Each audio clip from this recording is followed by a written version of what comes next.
ত্রিপুরা সরকার। ত্রিপুরা সমগ্র শিক্ষা কর্মচারী সংঘ দীর্ঘদিনের বঞ্চনা ও দাবি পূরণের আশ্বাস বিজেপি পরিচালিত ত্রিপুরা সরকার থেকে না পাওয়ায় 3 দফা মূল দাবি আদায়ের লক্ষ্যে শত শত শিক্ষক মিছিল করে স্লোগান তুলে আগরতলা শহরের মূল রাজপথগুলি উত্তাল করে তোলেন। ত্রিপুরার বিভিন্ন প্রান্ত থেকে সমগ্র শিক্ষা প্রকল্পের অধীন শিক্ষকরা ব্যানার ও প্ল্যাকার্ড নিয়ে আগরতলা রবীন্দ্র শতবার্ষিকী ভবন প্রাঙ্গণ থেকে এক মিছিল বের করে গোটা আগরতলা শহরের রাজপথ পরিক্রমা করে আগরতলা অফিস ল্যান্ড স্থিত ত্রিপুরা শিক্ষা ভবনের সামনে গিয়ে বিক্ষোভ কর্মসূচিতে শামিল হয়। সংবাদ মাধ্যমের মুখোমুখি হয়ে শিক্ষকরা জানিয়েছেন, যোগ্যতার ভিত্তিতে সকল সমগ্র শিক্ষক কর্মচারী চাকরি অবিলম্বে নিয়মিত করতে হবে। বর্তমান বেতন কাঠামোতে বিদ্যমান বৈষম্য দূর করে ত্রিপুরা সরকারের নিয়মিত কর্মচারীদের সমতুল্য বেতন ও ভাতা প্রদান নিশ্চিত করতে হবে এবং চাকরির সুরক্ষা দিতে হবে।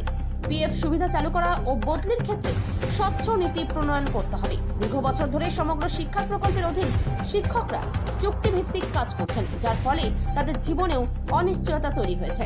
পরবর্তী সময় ত্রিপুরা সমগ্র শিক্ষা কর্মচারীর সংঘের 5 সদস্যের এক প্রতিনিধি দল প্রাথমিক শিক্ষা অধিদপ্তরের ঊর্ধ্বতন কর্মকর্তার হাতে তাদের দাবি সনদ তুলে দেয়। কয়েকদিন আগে গত পরশুদিন একটা মিছিল করেছেন, জমায়েত করেছেন। আমরা ওনাদেরকে বলে দিতে চাই, এখানে যত দল আছে প্রত্যেকে শ্রমিক, প্রত্যেকে ভারতীয় মজদুর সংঘের কার্যকর্তা। এখানে কেউ রাজনৈতিক দলের কোন লেজুর ভিত্তিক করে না। আর ওই সংগঠন যারা নেতৃত্ব দিয়েছেন, এখানে আমাদের যে রাজনৈতিক দলে থাকুক না কেন, আমাদের এখানে যারা আমাদের প্রেসিডেন্ট আছেন, একটা সাধারণ কার্যকর্তা মহোদয়া, আমাদের এখানে সমস্ত লোক শ্রমিক কর্মচারী, আমরা নিজেদের সংগঠন করি, রাজনৈতিক উৎস সংগঠন করি। আমাদের রাজনৈতিক চিন্তা চেতনা আমাদের মধ্যে আছে, আমরা রাজনৈতিক দলকে সমর্থন করি। এই যে রাষ্ট্রবাদী সরকার গঠন হয়েছে তা প্রত্যক্ষ পরোক্ষভাবে আমাদের সহযোগিতা ছিল, কিন্তু কোন রাজনৈতিক দলের নেতা আমাদের এখানে এসেছে দেখেছেন? ওই যে CI2 যে সংগঠনরা নিজেদেরকে গত কয়েকদিন আগে সমাবেশ করেছেন, প্রত্যেক রাজনৈতিক নেতা গায়ে রামাবলী দিয়ে CI2 নামে সংগঠন করেছেন। প্রত্যেক DIY, SFI, মহিলা সমিতি প্রত্যেককে নিয়ে করেছেন।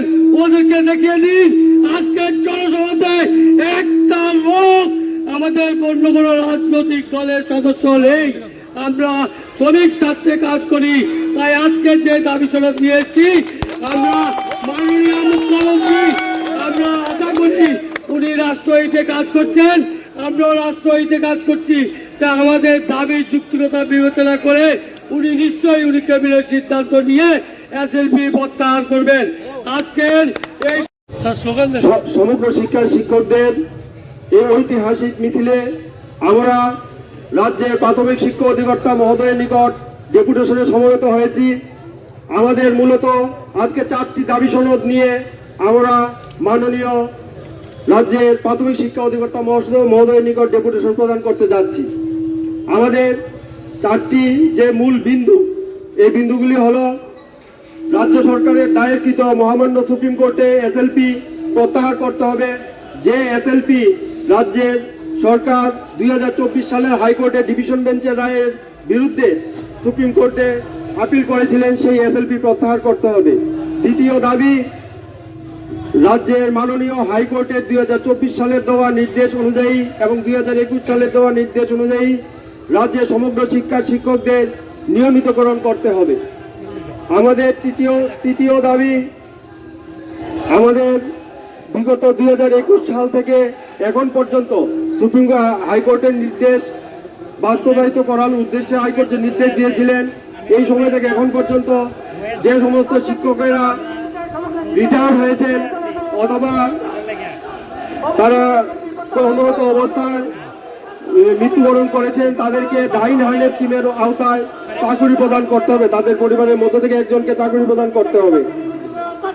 এবং আমাদের সমগ্র শিক্ষার অধীনে কিছু সংখ্যক শিক্ষকের NC মানে নট কমপ্লিট স্ট্যাটাস দেওয়া আছে, ওইগুলি প্রত্যাহার করতে হবে। নট কমপ্লিট মানে DLED ওরা দিয়েছেন, উত্তীর্ণ হয়েছেন, কিন্তু কোনো কারণে কাগজ এখনো বের হয়নি শিক্ষা দপ্তর থেকে। ওই কাগজগুলি দ্রুত বের করে ওদের NC স্ট্যাটাস দূর করতে হবে। আমাদের দাবি যদি পূরণ না হয়, আগামী দিনে আমরা আরো বৃহত্তর আন্দোলনে সামিল হব এবং এই আন্দোলন এখানেই থামবে না। এই বিষয়ে আমাদের অ্যাড্রেস করবেন এখন ঠেকামুদ্দুর সংঘের রাজ্য প্রভারী শ্রদ্ধেয় উত্তম সরকার মহোদয়। নমস্কার সবাইকে।